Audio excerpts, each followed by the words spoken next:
मिल गया संभल का सनातन नक्शा। 1000 साल पुराने नक्शे से हुए कई बड़े खुलासे। हजारों साल पहले कैसी थी संभल की तस्वीर। उत्तर प्रदेश के संभल जिले पर इन दिनों पूरे देश की नजरें टिकी हुई हैं। आए दिन यहाँ कोई न कोई नए खुलासे हो रहे हैं। पिछले हफ्ते में यहाँ बंद पड़े 2 मंदिरों के ताले खोले गए। इसी बीच संभल के चंदौसी में शनिवार को राजस्व विभाग को खुदाई के दौरान जमीन के नीचे एक विशालकाय बावड़ी भी मिली है, जिसमें कई कमरेनुमा आकृतियां दिख रही हैं। ये सब खबरें तो आप तक पहुंच गई होंगी, लेकिन अब हम आपके सामने जो सबूत पेश करने जा रहे हैं वो आपने शायद ही अभी तक देखे हों। संभल में एक महंत के पास 1000 साल पुराना संभल का नक्शा मिला है। वो दावा कर रहे हैं कि यह नक्शा संभल का है। हमारी टीम इस नक्शे की तहकीकात में जुटी और इस नक्शे के अध्ययन के बाद हमें बहुत सारी जानकारियां हाथ लगी हैं। ऐसे कई सवालों के जवाब हम आपको आज के वीडियो में देने जा रहे हैं, जो अभी तक एक अध्ययन का विषय बने हुए हैं। क्या सच में कल की भगवान संभल में जन्म लेंगे? ऐसे कई सवालों से हम उठाएंगे पर्दा। लेकिन आप इससे पहले हमारे चैनल को सब्सक्राइब कर लें और वीडियो में अंत तक बने रहें। चलिए पहले आपको उस नक्शे का दीदार करवाते हैं जो 1000 साल पुराना बताया जा रहा है। ध्यान से देखिए, त्रिभुज आकार में दिखने वाला ये नक्शा करीब 1000 साल पुराना बताया जा रहा है।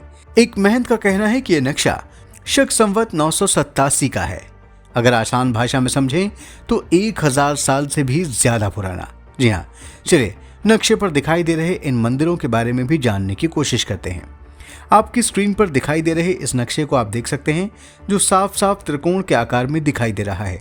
अगर आप इसे उल्टा करके देखें तो ये शिवलिंग का आकार ले लेगा।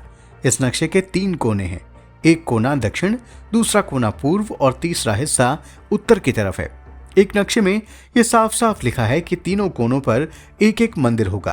पूर्व के कोने पर श्री चंद्रेश्वर महादेव, दक्षिण में गोपालेश्वर महादेव और उत्तर दिशा में भुवनेश्वर महादेव का मंदिर होगा। इस नक्शे के मुताबिक आने वाले समय में संभल के हृदय में भगवान कल्की का मंदिर होगा।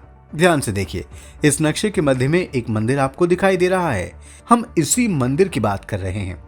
शाही जामा मस्जिद श्री हरिहर मंदिर के तौर पर मौजूद दिखाई दे रही है। संभल स्थित शाही जामा मस्जिद को हिंदू पक्ष लगातार दावा कर रहा है कि ये श्री हरिहर मंदिर है। क्या ये नक्शा इस बात को सच साबित करने के लिए काफी नहीं है कि मस्जिद बनने से पहले इस जगह पर भगवान श्री हरिहर मंदिर रहा होगा? हम आपके सामने ऐसे कई तथ्यों को रखने जा रहे हैं जिससे ये बात साफ होती हुई दिखाई दे रही है कि संभल में आने वाले समय में कल्की भगवान विराजमान होंगे। चलिए आगे जानते हैं इसे विस्तार से। हमारे हिंदू ग्रंथों में इस बात का वर्णन है कि जो संभल गंगा और राम गंगा के मध्य में होगा, उसमें कल्की भगवान आएंगे। अब ये कैसे साबित होगा कि वर्तमान में संभल में ही कल्की भगवान आएंगे? चलिए इसे भी समझ लेते हैं। शायद ही आपको पता हो कि पुराने समय में योजन से दूरी को मापा जाता था, जैसे आज के समय में मीटर से मापा जाता है। हिंदू ग्रंथों में यह जानकारी मिलती है कि संभल से 3 योजन की दूरी पर गंगा होगी और 3 योजन की दूरी पर रामगंगा, और वहीं कल्की भगवान विराजमान होंगे। और आपकी स्क्रीन पर दिखाई दे रहे इस मैप से साफ साफ देख सकते हैं कि मंदिर एकदम मध्य में दिखाई दे रहा है। अगर आप वर्तमान संभल के मानचित्र को ध्यान से देखेंगे तो आपको देखने को मिलेगा कि संभल में भागीरथी गंगा और गंगा मिलेंगी। यही सबसे बड़ा प्रमाण है कि आने वाले समय में यहाँ भगवान कल्की विराजमान होंगे। आपको बता दें कि इस नक्शे में संभल के 68 तीर्थ और 19 कूप चित्रित पाए गए हैं। भविष्य में नक्शे के मुताबिक इन सभी को खोजा जाएगा और फिर उनका जीर्णोद्धार कराया जाएगा। संभल को धर्म की नगरी की तरह विकसित किया जाएगा और यहाँ की प्राचीन संस्कृति को दिखाकर पर्यटन को बढ़ावा दिया जाएगा। डीएम का कहना है कि प्राचीन नक्शे में मौजूद 19 कूप में से 17-18 कूप मिल चुके हैं, जिसके आधार पर उसके पौराणिक रूप में उन्हें फिर से संवारा जाएगा।